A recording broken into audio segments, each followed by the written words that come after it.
Hello friends, Basanti Puja উপলক্ষে চলে এলাম সুন্দরবনের দিদির বাড়িতে।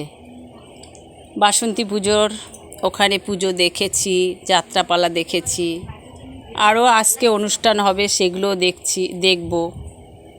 সকালবেলা ঘুম থেকে উঠে দিদির বাড়িতে প্রচুর ফুল গাছ, অনেক সুন্দর সুন্দর জবা ফুল, টগর ফুল সব ফুটে আছে।